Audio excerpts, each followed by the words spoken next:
Wherever you are in the world tonight, let this be your moment to slow down. The weight of the day can slip quietly from your shoulders now. The noise outside softens, the edges of thought begin to blur, and the air grows gentle around you. Take a breath, let it ease out slowly, and prepare to drift with me into another time, another place, where history moves not with thunder, but with whispers. Picture the twilight of old France.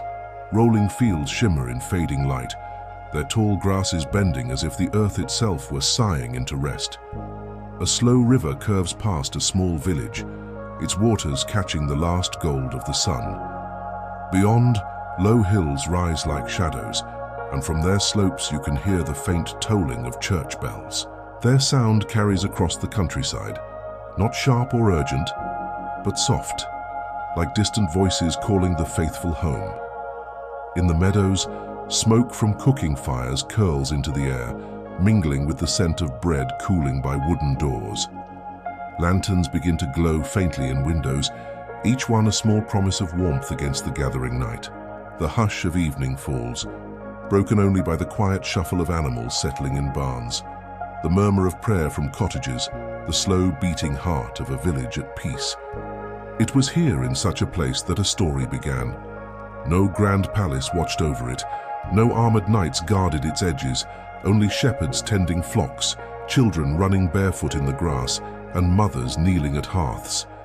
From such simplicity, the world expected nothing more than another life lived quietly, like so many before it. And yet, in one of these cottages, a child was growing who would one day change the course of kingdoms. Her name was Joan. She was no queen, no scholar, no noble of court.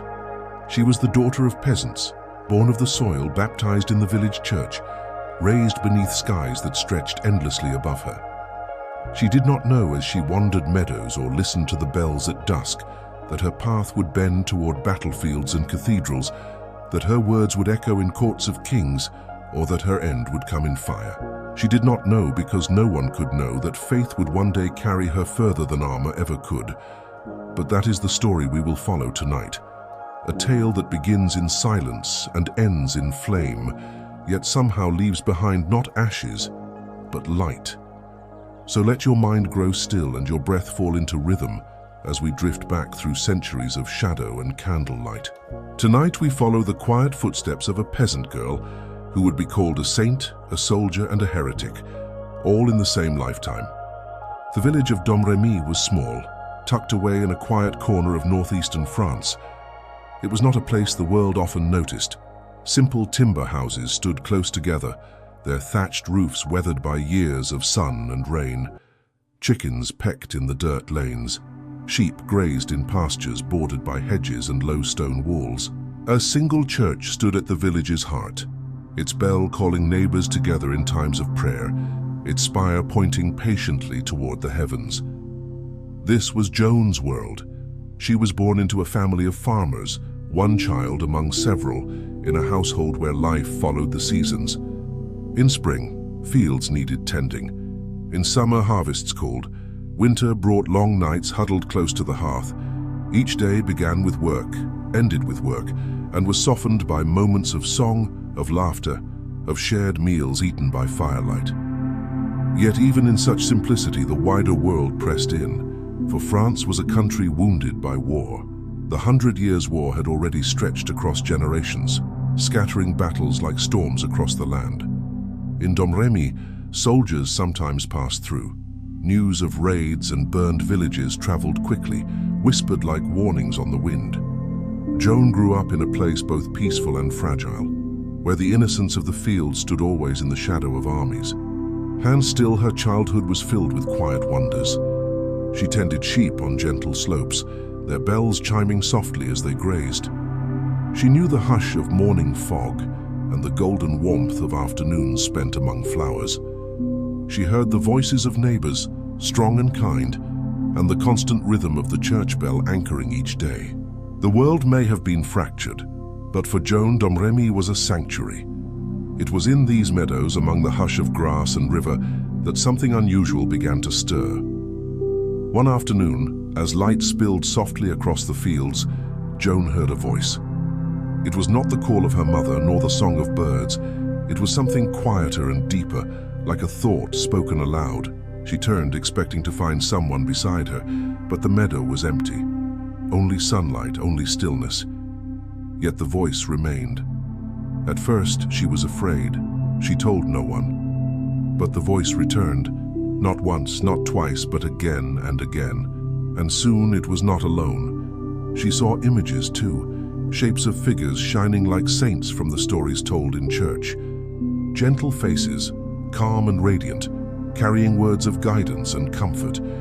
They spoke of God, of France, of a future she could not yet understand.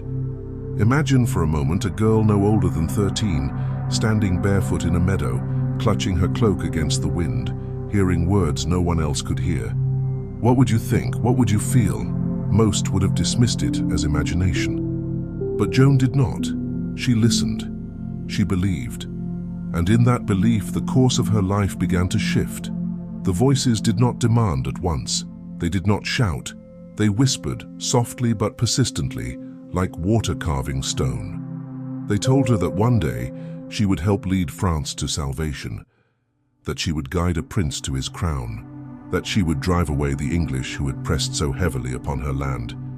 These were impossible things for a girl from Domrémy, and yet the voices spoke with such certainty that Joan felt no doubt. In the evenings, she returned to her family's hearth, her face calm, her hands busy with work, carrying her secret quietly within her. By day, she prayed often in the village church, kneeling on worn wooden floors, the candlelight flickering across her brow. She asked for strength, for clarity, for courage. And the voices, she said later, always gave her peace. Her childhood was not taken from her in a single moment. She still played, still laughed, still lived the simple rhythms of Domrémy. But deep inside her, something had changed. What began as whispers in a meadow would one day move armies. The voices did not vanish after that first summer in the meadows. They returned again and again in moments of quiet and prayer, weaving themselves into the rhythm of Joan's young life. At first, they were gentle, urging her to keep her faith, to remain pure, to live in devotion. She obeyed without hesitation. She became known in Domrémy for her piety, for the way she slipped away to church when others her age laughed and played. She was a girl who listened more than she spoke, and when she did speak, her words carried a curious weight as though they came from someplace deeper than her years. But as months turned into years, the voices grew more insistent. They began to tell her things she could not ignore. France, they said, was in peril. The rightful king, Charles, called the Dauphin, lived uncrowned, his throne threatened by both English armies and those who doubted his legitimacy. The kingdom needed deliverance, and somehow, impossibly, the task would fall to her. Joan was bewildered. She was only a girl, barely into her teens. Her hands were rough from farm work, not from wielding swords. She had never ridden far from her village, never spoken with nobles, never seen a battlefield. How could she possibly do what saints and angels demanded? Yet the voices did not relent. Each time they returned, they reminded her that God had chosen her, that her life had a purpose beyond what the world expected. At first she resisted. She tried to tell herself it was beyond her, that surely someone else, someone stronger or wiser, would be sent instead. But with each vision, the command grew firmer. She was to seek out Charles. She was to help him claim his crown. She was to drive out the English. The war had pressed close to Domrémy by then. Armies moved across the countryside, burning fields, scattering villages, leaving ashes where homes once stood. Stories reached the people of Domrémy. Stories of raids, of soldiers demanding food and coin, of towns crushed beneath sieges. Even as a child, Joan could not escape the reality that France was bleeding. Perhaps it was this backdrop of ruin that made the voices call all the more urgent, all the more believable. One vision, she said later, was brighter than the rest. She saw the Archangel Michael, glowing like fire in armor, his sword lifted as though to bless her. With him came St. Catherine and St. Margaret, their presence radiant and calm. their voices assuring her that she was chosen. She was told again to leave her village, to seek the Dauphin, to offer him hope. This was no passing dream. It was a command, spoken with a clarity she could not deny. And still Joan hesitated. What would her parents say if she confessed such a mission? What would the villagers think if she claimed she must lead armies? She was young, a girl, with no wealth, no status, no training. How could she speak of crowns and kingdoms without sounding mad? The fear pressed on her like a weight, and for a time she kept the secret locked away. But the voices gave her no peace. They urged her to prepare, to trust, to believe. They told her that God does not choose the mighty but the humble, that strength is not always born from sword or shield, but from conviction. And so, as she grew into her 16th year, Joan began to change. She grew quieter still, but there was a fire beneath her calm now, a certainty that even she could not explain. One evening, she finally confided in a cousin. They walked together along the edge of the meadow, the sky dimming into indigo, and she whispered what the voices had told her. Her cousin laughed at first, thinking it a fancy, but Joan's face was solemn, her eyes steady. She insisted it was real. She insisted that God had spoken, and in her voice there was no wavering. Soon after, she spoke with her uncle. She told him she must travel, that she must see the Dauphin, that France depended upon it. Her uncle was troubled, torn between disbelief and the strange conviction she carried. In time he agreed to help her. He would take her to a nearby town where she might speak to men of the Dauphin's court. When her parents learned of her intent, they were horrified. Her father, stern and protective, warned her that if she left, if she pursued such madness, he would rather drown her himself than see her corrupted by the world of soldiers. Her mother wept, torn between love for her daughter and fear of what might come. But Joan did not waver. She told them she must obey God, not man.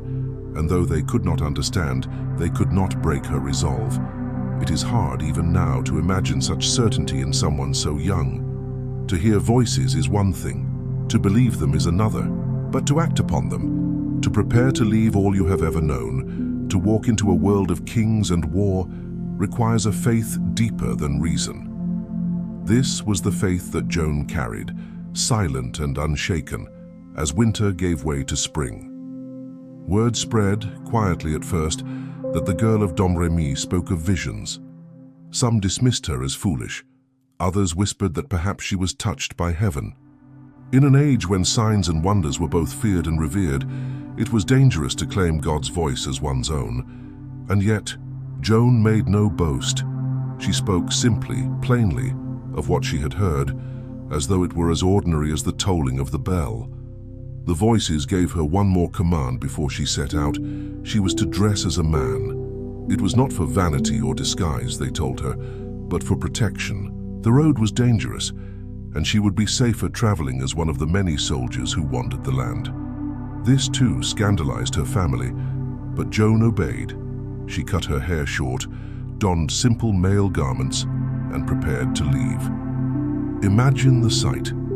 A peasant girl scarcely more than a child, dressed in rough clothes not her own, standing at the edge of her village with a staff in her hand, her face lifted not toward home, but toward the distant horizon.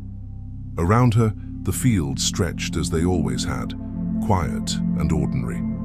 But within her burned a mission that would carry her far beyond those meadows. Most would have dismissed her. Most would have turned away, shaking their heads at her audacity.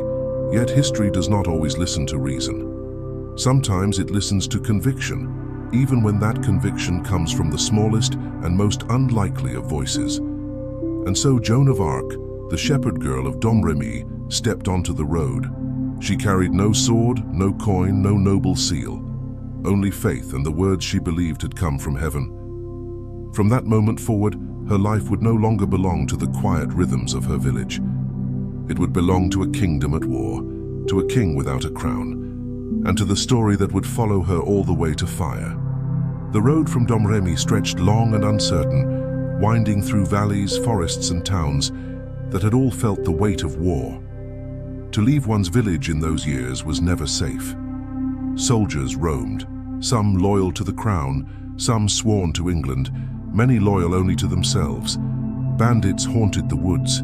Villages eyed strangers with suspicion. But Joan did not hesitate. Her voices had told her she must go, and so she obeyed. She was not alone. Her uncle had arranged companions for her, trusted men who could ride beside her, who would guard her on the journey. To the villagers, the sight of Joan setting out in male attire, her hair shorn, her eyes steady, was unsettling. Some whispered that it was indecent, even sinful, but others saw in her an odd gravity, as if this change of dress were less disguise than transformation. She was no longer merely a farmer's daughter. She was something different, though none yet could name it. The first days were quiet. They rode along muddy tracks, past farms half abandoned, their roofs sagging from neglect. Winter's chill still clung to the air and the nights were sharp with frost. At dusk, the travelers built small fires in hidden hollows, eating bread grown stale with the miles. While the others slept, Joan prayed. Kneeling in the dark, her breath white against the night air, she whispered the names of saints, repeating the words her voices had given her. She asked for strength. She asked for courage. And though she was only a girl on a lonely road, she felt no fear. As they moved deeper into contested lands, the danger grew. Twice they passed soldiers moving in the distance, their banners indistinct in the mist. Once, they heard shouting from a village, smoke curling above rooftops. The men urged Joan to keep riding, and though her eyes lingered, she obeyed. They could not afford to draw attention. She understood the risk. She understood, too, that her mission was not to save each village she passed, but to reach Chinon, where the Dauphin waited. At night, her companions sometimes whispered among themselves. They wondered if the girl truly believed what she said. They asked each other whether it was madness or something holy, and yet they admitted there was something in the way she rode. Calm, upright, her gaze never faltering, that made them trust her in spite of their doubts. She was small, but she carried herself as if she bore an invisible banner. After 11 days of riding, the towers of Chinon rose on the horizon. The castle sat high above the Loire, its walls long and weathered, its halls echoing with the burdens of court. Within those walls, Charles the Dauphin lingered, uncertain, hesitant, his claim to the throne fragile. Many called him weak. Others doubted whether he was truly his father's son at all. He moved from fortress to fortress, shadowed by defeat, by debt, by the relentless advance of England's power. Into this weary court Joan arrived. She was led through stone halls hung with tapestries, past guards and courtiers who eyed her with skepticism. Word had spread ahead of her, a girl who claimed visions, a shepherdess who said she could save France. Many laughed, some scoffed, yet curiosity brought them to the chamber to watch. Charles had planned a test. Doubting her claim, he disguised himself among his courtiers, letting another man take the throne. He wanted to see if she could find him, if her visions were truly as she said. The hall was crowded with lords and attendants, their whispers thick in the air. And then Joan entered. She walked past the man on the throne without pause. She moved straight through the assembly, her eyes fixed upon Charles where he stood hidden in the crowd. She bowed before him, addressing him as the Dauphin. Those who watched grew silent. Some exchanged uneasy glances. For how could a peasant girl, never before in this court, know where he stood? Charles, shaken, drew her aside. They spoke privately, and here Joan revealed more than recognition. She told him of words he had spoken alone in prayer, words no one else could have heard. He listened, at first doubtful, then with a growing unease that turned slowly to belief. For in her voice he heard not arrogance, but certainty. In her eyes he saw not madness, but conviction. When they emerged, the court buzzed with questions. Charles said little, but his silence carried meaning. He did not dismiss her. He did not send her away. Instead, he began to wonder if this girl might truly be sent by God. Joan, for her part, asked for nothing of wealth, nothing of status. She asked only to be given soldiers, to be given arms, to be given a chance to fight for France. She told Charles that he was the rightful king, that God willed his crowning, that she would lead him to Reims where tradition demanded the coronation be held. The lords protested.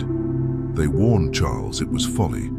They said it was madness to trust a peasant girl with visions. They feared not only failure, but humiliation. Yet their words faltered against the quiet strength Joan carried. One by one, their resistance gave way to uncertainty, and uncertainty gave way to a strange, reluctant hope. Joan was sent to Poitiers, where learned men examined her. They asked endless questions about her visions, her faith, her purpose. They searched for signs of trickery, of sorcery, of pride. Yet she answered simply, directly, her words steady, her gaze unbroken. They found no deceit, only a girl who believed herself chosen. Some doubted still, but many found themselves unable to dismiss her. And so, Charles agreed. He would send her to Orléans, the city under siege, the city that had become the symbol of France's desperation. He gave her a horse armor to fit her frame and a banner of white embroidered with lilies and saints. She was no longer only the shepherdess of Domrémy. She was becoming something more, something her voices had promised, something her country had begun to believe. Imagine her now, leaving Chinon behind. The Loire glitters in the distance. Soldiers gather, some amused, some doubtful, some newly inspired. She rides at their head, clad not in silks or jewels, but in steel that gleams in the sun. In her hand, she does not carry a sword, but a banner white against the sky. Her journey had carried her from a quiet village meadow to the court of kings, and soon it would carry her to the walls of Orléans, where a city's fate, and perhaps a nation's, waited for her arrival.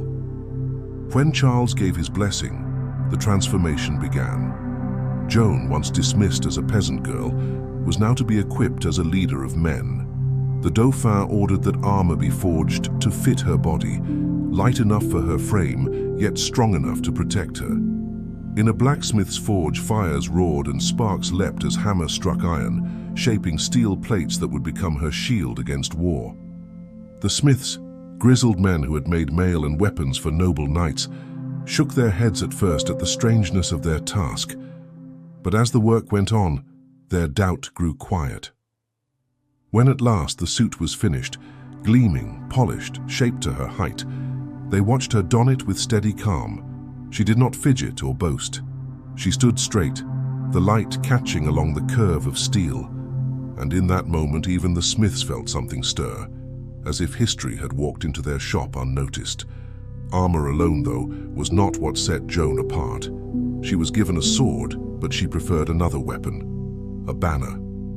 White linen stretched high upon a pole, its field embroidered with lilies, the sacred symbol of France. Painted upon it were figures of saints, radiant in their colors, and the words Jesus Maria. It was not a weapon meant to wound. It was a sign meant to inspire. Joan herself said she loved her banner 40 times more than her sword, for it was her voice when words could not reach, her light in the chaos of battle. Wherever the banner flew, soldiers lifted their eyes, and their hearts followed. With armor upon her shoulders and banner in her hand, Joan prepared to lead. But she did not demand riches or titles. She asked only that her men confess their sins, attend mass, and refrain from looting and cruelty. She prayed with them, fasted with them, walked among their tents not as a noble but as one of their own. In an age when armies often lived by pillage, her discipline was astonishing. She was not merely dressing as a soldier, she was reshaping what it meant to fight. The effect on morale was swift and strange. Men who had once sneered at the thought of following a girl now found themselves steadied by her presence. They whispered that perhaps she truly was chosen, for she seemed untouched by fear, moving calmly through the camp, lifting her banner as if it bore a power greater than steel. The English, upon hearing of her, mocked her. They called her the shepherdess, the witch, the child. To them she was a curiosity, a laughable tale meant to frighten fools. But mockery could not hide their unease, for they knew the spirit of an army was as crucial as its weapons, and the spirit of France was rising. By the spring of 1429, Joan was ready to march to Orléans. The city had been under siege for months, strangled by English forces who had built fortified bastions along the Loire. Supplies ran thin. Hunger gnawed at the people within. If Orléans fell, France itself might crumble, its heart exposed to the enemy. Already despair weighed heavily on its defenders, but news of Joan's approach stirred hope where little remained. She rode at the head of her company, armor flashing in sunlight, banner flowing white above her. Villagers came out to watch her pass, kneeling by the roadside, blessing themselves as she went. Soldiers marched with firmer steps, their doubts softened by her calm. Priests walked alongside, chanting prayers. It was less the march of an army than the procession of a promise. The journey to Orléans carried them over rivers and fields, through villages marked by war. At every turn, danger lurked, scouts in the woods, English patrols beyond the hills. Yet Joan pressed on, urging her men with quiet words, her eyes fixed always forward. At night, as fires burned low and the wind carried the groan of armor, she prayed. Her companions, hardened soldiers, sometimes watched in silence, unsettled by the serenity of a girl who believed so completely. When at last they reached Orléans, the city's gates opened wide. Crowds pressed into the streets, straining to see the maiden who had been promised. They cheered, they wept, they shouted her name. To them she was not only a commander, she was deliverance itself, a sign that God had not abandoned them. Inside the walls, Joan wasted no time. She moved among the people, speaking softly, blessing children, offering comfort to the weary. Then she turned her attention to the army, organizing, encouraging, insisting that prayer be offered before action. Soldiers who had grown used to despair now looked at her with new eyes. She gave them no strategy of genius, no cunning plan, only belief. Yet belief in that moment was the rarest and most powerful gift of all. The English still held their bastions around the city, strongholds bristling with men and weapons. They jeered when they saw her banner rise above the walls. They shouted insults, calling her names meant to wound. But inside Orléans, the people no longer trembled, for where the banner waved, courage seemed to follow. Joan did not rush into the fight. She walked the walls, spoke with captains, urged patience and prayer. But when the time came to strike, she was there at the front, carrying her banner high. She asked no man to go where she would not go herself. And when arrows fell, when cannon thundered, when the air filled with smoke and cries, she stood steady. One day, as the assault pressed hard, Joan was struck by an arrow, the shaft driving deep into her shoulder. The men cried out in despair, thinking her finished. But she refused to leave the field. She gritted her teeth, pulled the arrow free, and though blood ran down her armor, she lifted her banner once more. The sight ignited her soldiers. They surged forward. Their despair turned to fury, and one by one the English bastions fell. In less than a week, the siege that had strangled Orléans for months was broken. The English retreated, their hold shattered. The city breathed again, its bells pealing in triumph, its people flooding the streets with joy. For the first time in years, hope had returned to France. And at the center of it all stood Joan, not as conqueror, not as queen, but as a girl in white armor with a banner of lilies. She said nothing of her own glory. She gave thanks to God, insisting that the victory was not hers, but heaven's. Yet to those who watched her ride through the city gates, her banner bright in the sunlight, she was the heart of the miracle.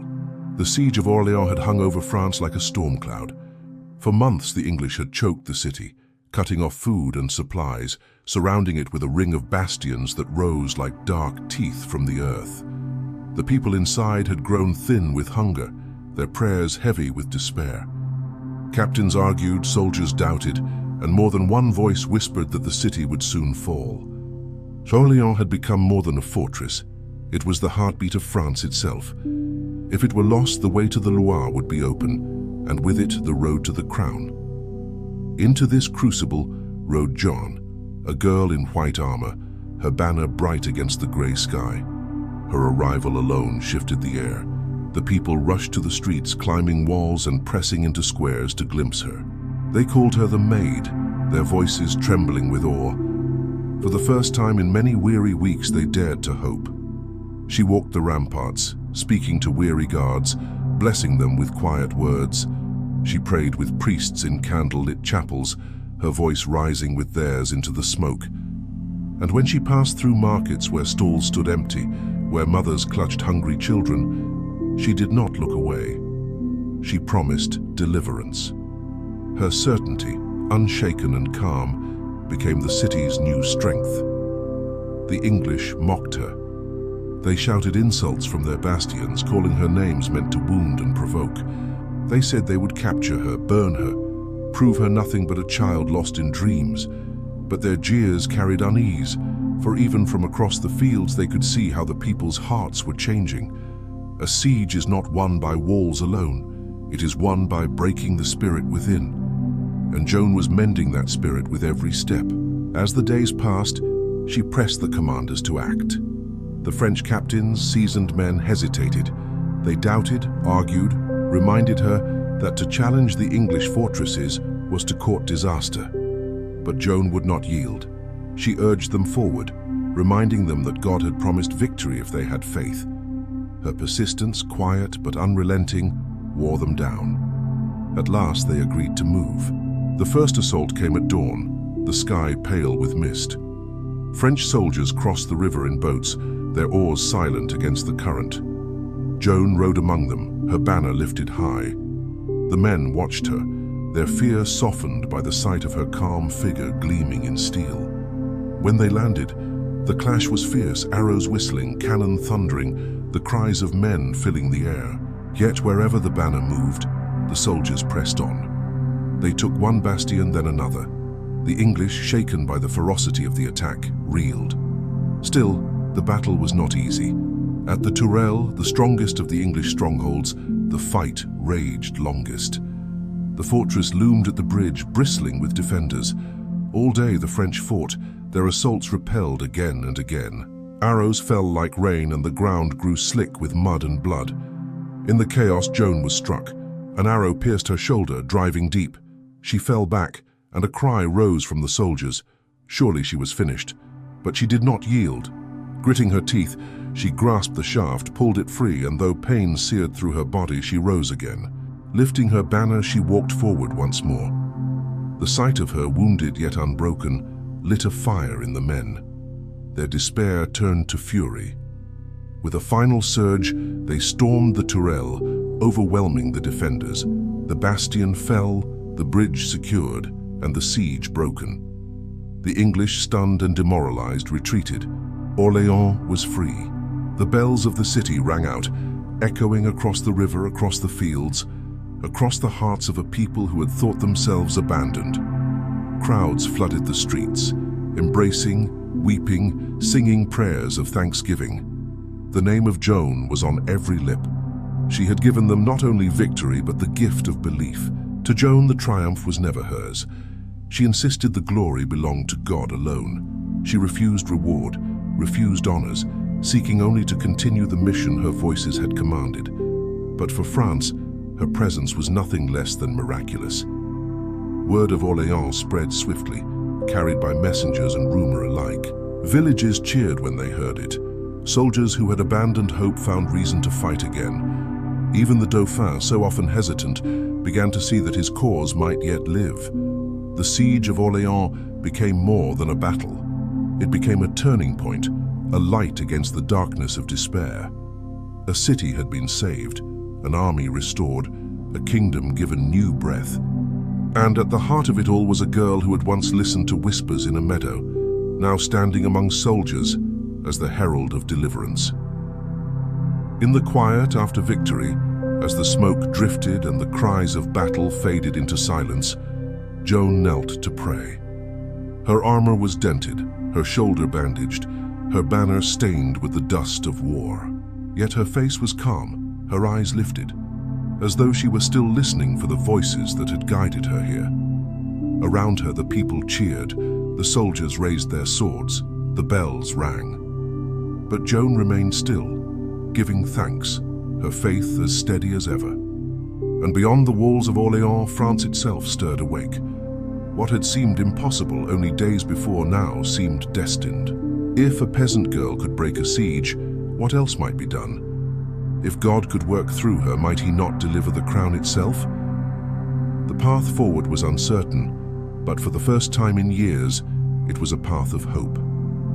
In that hush before dawn, a city dared to believe again. The victory at Orléans did not simply lift a siege, it lifted the soul of a kingdom. For months, France had seemed broken, its people bowed beneath defeat, its crown little more than a memory. Now bells rang in villages, and voices that once muttered in despair sang hymns of thanksgiving. Word of the Maid spread faster than any army could march. In every tavern and church her name was spoken. Some called her a saint already. Others whispered that she had been sent by heaven itself. And though skeptics remained, even they could not deny that something had shifted. The Dauphin, Charles, received the news with a mixture of relief and hesitation. He had lived so long in uncertainty, so often betrayed by fortune, that hope itself felt dangerous. Yet his advisors pressed him, and Joan pressed him most of all. She told him plainly, his path must lead to Reims. Only there, in the great cathedral, could he be anointed and crowned in the tradition of his ancestors. Without that right, his claim to France would remain fragile. With it, he would be king not only in name but in truth. It was a daring thought. Reims lay deep in territory still contested, surrounded by towns that might bar their gates or rise against them. The road was long, and the English remained strong. Many in Charles's court urged caution, arguing that to march was folly. But Joan did not falter. She told Charles that God had willed his crowning, that heaven itself would guide their steps. She reminded him that France needed not hesitation, but faith. In June of 1429, the decision was made. A procession would be formed, an army gathered, and the Dauphin would march toward Reims. Imagine the sight. Banners unfurled, priests in their vestments walking beside soldiers in steel, townsfolk lining the roads to watch. At the heart of it all, Charles rode, still hesitant, still uncertain, and beside him rode Joan, her banner bright, her armor gleaming in the sun. Wherever she passed, people knelt. Mothers lifted children to glimpse her. Farmers laid down their tools to make the sign of the cross. For them, she was not merely a commander. She was the promise of France reborn. As the procession moved, something remarkable happened. One by one, towns along the route opened their gates. Cities that might have resisted instead welcomed Charles. Their walls, once braced for siege, became arches of triumph. News of Orléans had spread too far, belief too deeply rooted. Resistance melted before it. What had seemed impossible, marching unchallenged to Reims, was now unfolding with each passing day. In this way, faith itself paved the road. At last, in July, the towers of Reims rose before them, their stone catching the summer light. The great cathedral stood proud, its spires reaching high into the heavens. For centuries, it had been the place where kings of France were crowned, the holy oil applied, the crown set upon royal brows. To enter its doors was to step into tradition, into legitimacy, into history itself. On the 17th day of July, 1429, Charles entered the cathedral. The air inside was thick with incense, the glow of countless candles painting the stone in warm gold. Priests chanted, their voices echoing against vaulted ceilings. The congregation filled every space, their eyes fixed upon the altar where the Dauphin knelt. Joan stood among them, her banner raised tall. She said later that her banner had borne the burden of battle more than any sword, and so it deserved to stand near the crown. And so it did, its white fabric shining amid the candles, a reminder that faith and courage had carried Charles here. The holy oil was lifted, poured, and touched to Charles's forehead. The crown of France, passed through generations, was set upon his head. The moment hung suspended, as if time itself held its breath. Then the cathedral erupted in sound, chants, bells, the cries of joy from thousands of throats. Charles was no longer Dauphin. He was Charles VII, King of France. Tears filled the eyes of those who watched. Soldiers embraced, villagers shouted, nobles bowed, and in the midst of them all, Joan stood quietly, her eyes shining not with pride but with gratitude. She had fulfilled the command of her voices. She had been crowned the rightful king. Outside, the bells of Reims rang through the summer air, their sound carrying across fields and rivers, reaching villages and towns far beyond. For a kingdom long broken, it was as though the very heartbeat of France had returned. Charles himself seemed transformed. Though doubt still haunted him, he could no longer deny the power of the moment. His crown was not simply metal and jewels, it was a sign that his people once more believed. And that belief had been carried to him by a girl from Domrémy, a girl who once tended sheep, a girl who had listened to voices in a meadow. For Joan, the coronation was not an end, but a step. She told Charles that France was not yet free, that the English still held lands, that the fight was not finished. She urged him to march onward, to reclaim more, to drive the enemy from their soil. Her mission burned as brightly as ever, her certainty unshaken. But in the quiet corners of the court, whispers grew. Some lords resented her influence, uneasy that a peasant girl should stand so close to the crown. Others feared her visions, doubting their source. Politics like weeds began to push through the cracks of unity, and Charles, though grateful, began to lean once more toward hesitation, toward compromise, toward delay. For now, though, those shadows did not yet dim the light. The memory of that day in Reims lingered, the candles glowing, the crown gleaming, the banner waving, and a kingdom daring once more to believe in its own heartbeat. The bells of Reims had hardly faded when shadows began to gather. Victory at Orleans and the crowning of Charles were triumphs, but triumph has a way of drawing envy, suspicion, and fear. For Joan, the girl who had led armies and lifted kings, the tide was beginning to turn. At court, some lords whispered that her influence had grown too strong. How could a peasant girl, they asked, stand so close to the throne? Was it not dangerous that Charles seemed to trust her more than his seasoned counselors? Her visions, once celebrated, now stirred unease. Some muttered that she was no saint but a sorceress, her voices nothing more than delusion. Others resented the way she urged action when they preferred caution, the way her conviction left no room for their endless debates. Charles himself, newly crowned, grew cautious again. His nature was hesitant, his heart often divided. With a crown upon his head, he felt less need to gamble. He listened more to advisors who urged diplomacy and less to Joan, who demanded boldness.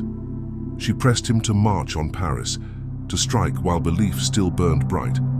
She told him the road to freedom was open, that delay would only let doubt creep back in. The dream of sweeping victory began to wither. Still, Joan did not abandon her mission. She continued to ride, to pray, to encourage. She moved among the soldiers, reminding them of the victories they had seen, urging them to hold fast. She believed with all her soul that France could yet be saved. But France was not only threatened by the English. The Burgundians, French by blood yet allied with England, pressed heavily on the land. Their power stretched across towns and strongholds, their loyalty sold for advantage. Against them, Joan turned her eyes, knowing that as long as Burgundy stood with England, the crown would remain in peril. In the spring of 1430, her path led her to Compiègne, a town under threat, its people fearful of the armies surrounding them. Joan entered with her usual resolve, speaking words of hope, promising that God would not forsake them. Yet the walls trembled under the weight of Burgundian banners. On a May morning, she rode out with a small force to strike against the enemy. The air was thick with tension, the ground churned with hooves and boots. For hours, the clash swayed back and forth, shouts, steel, dust rising in the sun. Joan, as always, held her banner high, urging her men forward. But the tide turned. Burgundian reinforcements pressed in, stronger than expected. The French lines wavered, broke, retreated toward the gates of Compiègne. As soldiers scrambled to safety, the gates closed too soon. Joan was left outside the walls, surrounded. She fought to cover the retreat, refusing to abandon those still in danger. Her horse reared, arrows fell, and enemies pressed from all sides. At last, she was pulled from the saddle, seized by Burgundian hands. The field fell silent around her. To her captors, it was a triumph. To her followers, it was despair. The maid, who had crowned a king and broken a siege, was taken. Her captors wasted little time. Joan was held as a prisoner, then sold to the English. They did not see her as a simple soldier. They saw her as the beating heart of French resistance. To destroy her was to weaken France. To condemn her was to prove that her visions were false, her mission a lie. And so she was led away, no longer a commander, but a captive. Chains bound her hands, stone walls closed around her, and the voices that had guided her now came to her in the silence of a cell. In Compiègne, people wept. Soldiers spoke of her bravery, their voices hushed with grief. Even enemies admitted grudging respect for the courage she had shown. Yet politics moved colder than hearts. The Burgundians had their profit, the English their prize, and Charles, crowned by her hand, did nothing. The king she had lifted made no move to ransom her, no effort to free her. He allowed her to remain in enemy hands, his silence as heavy as betrayal. Joan had always said that her mission was not her own, but God's. Yet in those months, she must have felt the loneliness of abandonment. Captive, chained, accused, she faced a storm greater than any battlefield. The storm of men who feared what she had become. Not all prisons are made of stone. Some are woven from fear, from doubt, from betrayal. Joan's prison was made of all three, and yet, even there, she did not falter. Guards said she prayed often, her eyes calm. She remained steadfast, believing that whatever awaited her was part of the path the voices had set. But outside her cell, plans were moving. A trial was being prepared, not to seek truth, but to ensure her destruction. The tide had turned, and it would not turn back. The city of Rouen sat heavy under English power, its stone walls thick, its towers looming, its streets cold with fear. It was here Joan was brought, not to be exchanged, not to be freed, but to be judged. The English did not want her as a prisoner of war. They wanted her broken. She had lifted armies with her presence, crowned a king with her banner, and turned the tide of a long and bitter struggle. If she lived, she would remain a symbol too dangerous to ignore. Only fire, they believed, could silence her. The trial began in the chill of winter, 1431. The hall of judgment was dim, filled with clerics in robes, parchment stacked high on long tables, quills scratching, eyes sharp with suspicion. Nearly 70 charges were leveled against her. Heresy, witchcraft, dressing as a man, claiming divine visions. Every choice she had made, every word she had spoken, was twisted into accusation. She was 19 years old, a girl in chains, standing before learned men who had already decided her fate. Day after day, they questioned her. Why did she wear men's clothing? Who were the voices she claimed to hear? Did she believe she was in God's grace? That last question was a trap. To say yes would be arrogance. To say no would be a confession of sin. Joan paused, then answered, "If I am not, may God put me there. And if I am, may God keep me." Even her enemies could not help but feel the force of her words. Simple, direct, unshaken. Her responses baffled them. She was uneducated, yet she spoke with clarity. She was young, yet she carried herself with composure. They pressed her with clever traps, twisting their questions to catch her, but she slipped through with plain truth. She did not claim more than she knew. She did not boast. She simply said what she believed and nothing more. In the silence of her cell, Joan prayed. God said she knelt often, whispering to the saints she claimed had guided her since childhood. She was ill, often weak, yet her resolve never broke. Those who came to watch her testified later that they saw no pride in her, only faith. But the outcome was never truly in doubt. The trial was less about evidence than performance. The English needed her to be condemned. The Burgundians had sold her, and Charles, the king she had crowned, made no effort to save her. Betrayed by men, abandoned by the court she had raised, Joan stood alone. The verdict came in May. She was declared guilty of heresy, condemned to death by fire. When the sentence was read, she asked only for a cross to hold. A priest fashioned one from wood and gave it to her, and she clutched it close. She said she wished only to keep her eyes upon Christ in her final moments. The morning of her execution, Rouen was hushed with uneasy silence. Soldiers gathered in the marketplace, crowds pressed together in anxious clusters. A stake had been built high above the square, wood piled thick beneath it, ropes ready to bind her. The air smelled of pitch and smoke, the promise of fire hanging heavy. Joan was led out in a simple dress, her hands bound. She carried the small wooden cross against her chest. Her steps were steady, her face calm. Some in the crowd wept openly. Others crossed themselves in silence. Even the soldiers, hardened men, shifted uneasily. For whatever the sentence claimed, all could see she was no monster, no witch, but only a girl. At the stake, she asked for another cross, larger, to be raised where she could see it. A priest brought one from the church, and it was held before her as she was bound to the wood. Her eyes fixed upon it, her lips moved in prayer. She called out, "Jesus, Jesus!" Her voice clear above the murmurs of the crowd. The executioner hesitated, his torch heavy in his hand. But the order was pressed. Flame touched straw, smoke curled upward, thin and white at first, then dark and thick. The fire rose, crackling, snapping, reaching for her. Still she prayed, still she cried out to her Savior. And then the smoke swallowed her and her voice was no more. When it was over, only ash remained. The executioner, shaken, confessed later that he feared he had damned his soul by killing a holy woman. Soldiers muttered prayers beneath their breath.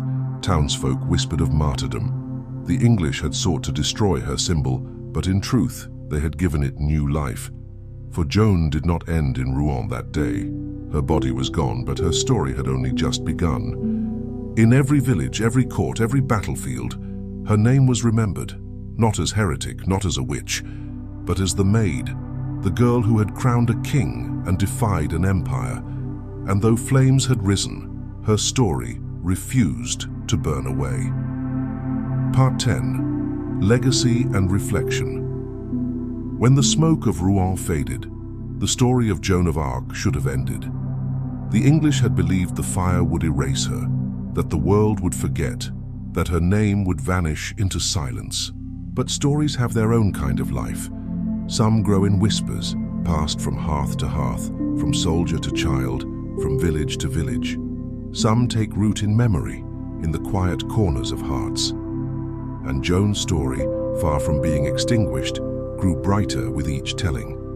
In the years after her death, France was still torn, but her legend refused to be buried.